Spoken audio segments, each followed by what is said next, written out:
Welcome to Afrilenstories. We are storytellers. While we herded cattle in the thickets of our villages, we'd tell our friends stories about elephants, lions, and hyenas.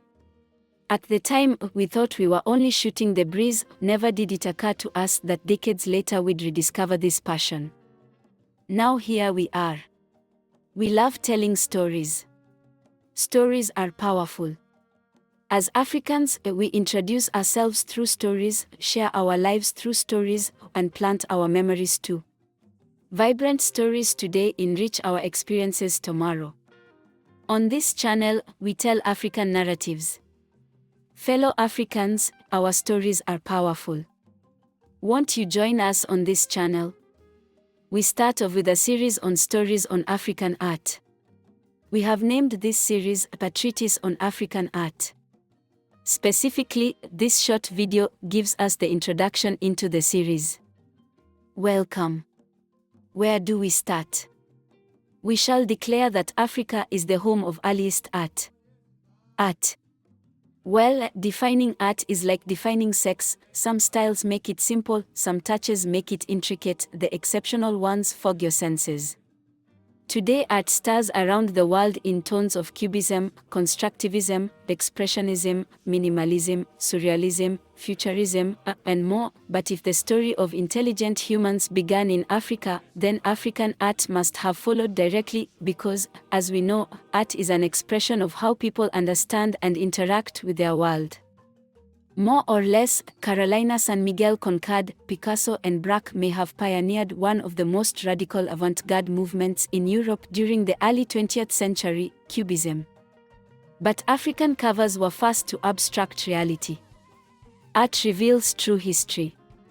Spotlight Africa's artistic past, and the cultural riches of the continent, generally in a mesh of interconnections with other cultures, from Mediterranean, Asia Minor, Arabia to Armenia, over thousands of years, immediately astonishes you.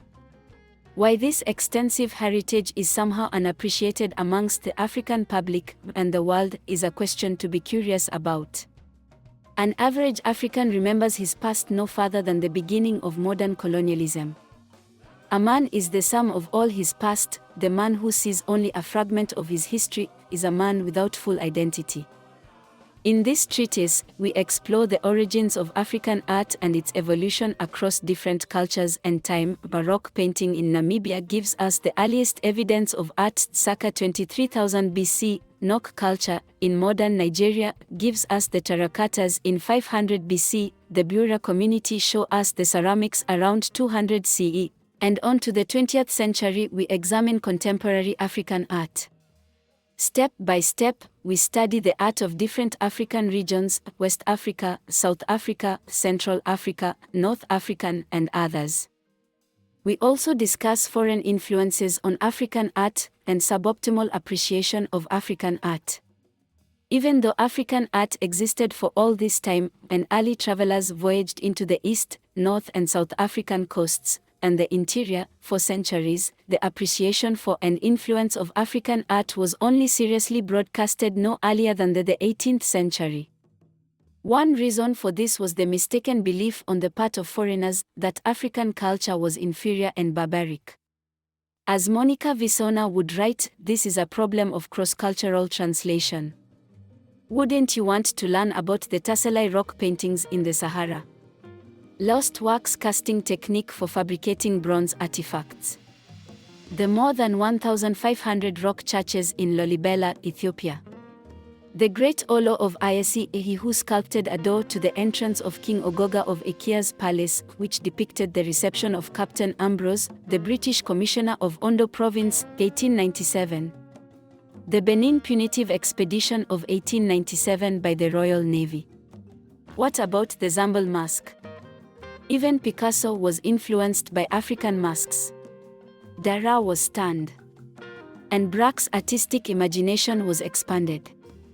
Permit us to ride you through variegated cultural lines of Africa, for which Africa varied its art treasury. The differences in art also arose because of differences in the environment. Think of the African savanna, tropical forests, plateaus and deserts. Depending on the environment, the population became accordingly. Pastoralists, hunters, or agriculturalists with a defined settlement. Consequently, their art reflected their lifestyle. But more important, we hope that this material will highlight the significance of African art in the eyes of Africans of the past and of today. Was the art about spirituality? Cultural heritage? Was it about the simple utility of artifacts? What about beauty?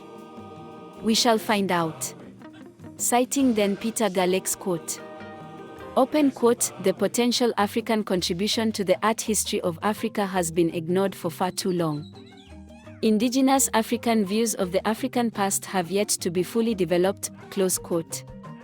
We now welcome you to this journey. What do we exclude? Art being broad, we exclude other art forms like music, and only focus on sculpture, rock art, paintings, masks, textiles and architecture. As we share this African art corpus, we express our deepest gratitude to great art historians like Frank Willett, Peter Galek, Dennis Duarden, and Monica Visona, whose works have formed the foundation of this story. On other online sources we also relied. That forms the end of our introduction. Thanks for listening. In the next episode, we will talk about the Yoruba art. While preparing this episode, we were listening to Sweet Mama by Pat Change on Spotify.